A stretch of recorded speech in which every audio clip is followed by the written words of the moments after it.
the technology, supplied all the equipment, and absolutely all these benefits came as private enterprise, British private enterprise, at public risk, Indian public risk.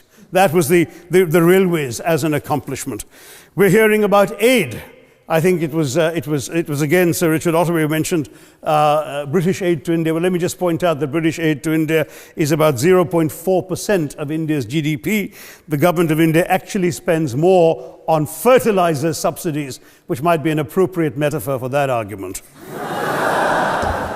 If I may point out as well,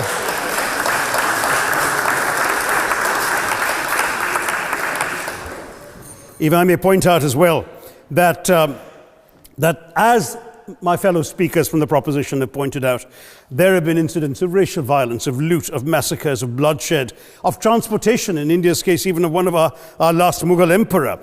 Yes, maybe today's Britons are not responsible for some of these depredations, but the same speakers have pointed with pride to their foreign aid. You're not responsible for the people starving in Somalia, but you give them aid. Surely the principle of reparations for the wrongs that have been done cannot be denied. It's been pointed out, for example, the dehumanization of Africans in the Caribbean, the massive psychological damage that has been done, the undermining of social traditions, of property rights, of the authority structures of these societies, all in the interests of British colonialism. And the fact remains that many of today's problems in these countries, including the persistence, in some cases the creation of racial and ethnic and religious tensions, were the direct result of the colonial experience. So there is a moral debt that needs to be paid. Someone challenged reparations elsewhere. Well, I'm sorry, Germany doesn't just give reparations to Israel. It also gave reparations to Poland. Perhaps some of the speakers here are too young to remember the dramatic picture of Chancellor Willy Brandt on his knees in the Warsaw Ghetto in 1970. And there are other examples. There is Italy's reparations to Libya. There's Japan's to Korea. Even Britain has paid reparations to the New Zealand Maoris. So it's not as if this is something unprecedented or unheard of that's going to somehow open some sort of nasty Pandora's box. No wonder Professor Lewis reminded us that he's from Texas. There's a wonderful expression in Texas that summarizes the arguments of the opposition: all hat and no cattle. Now, if I can just quickly look through the other notes I was scribbling while they were speaking, there was reference to democracy and rule of law. Let me say with the greatest possible respect, it's a bit rich to oppress, enslave, kill, torture, maim people for 200 years and then celebrate the fact that they're democratic at the end of it.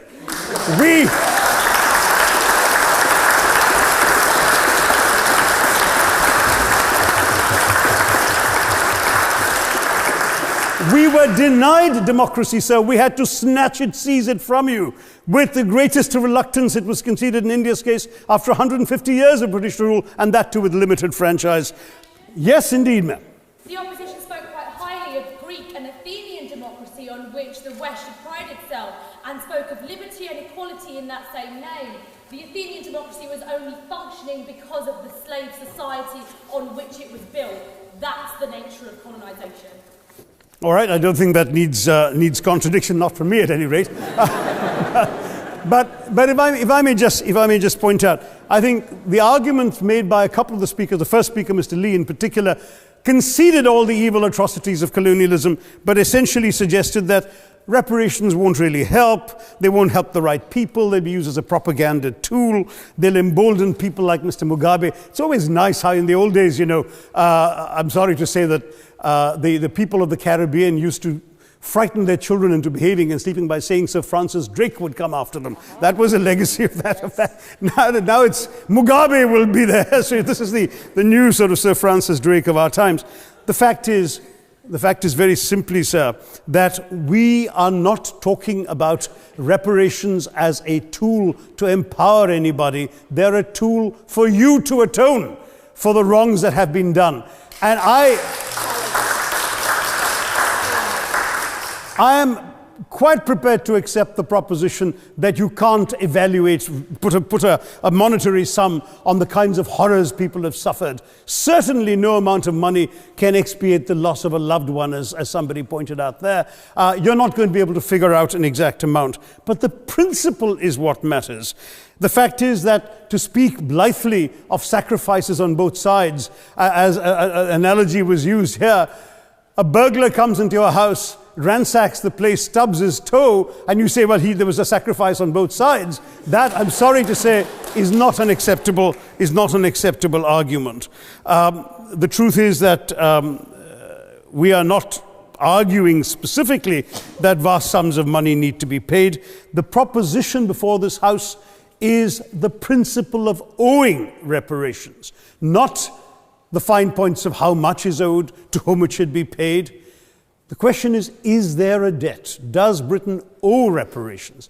As far as I'm concerned, the ability to acknowledge a wrong that has been done, to simply say sorry, will go a far, far, far longer way than some percentage of GDP in the form of aid. What is required, it seems to me, is accepting the principle that reparations are owed. Personally, I'd be quite happy if it was £1 a year for the next 200 years after the last 200 years of Britain and India. Thank you very much, Madam President.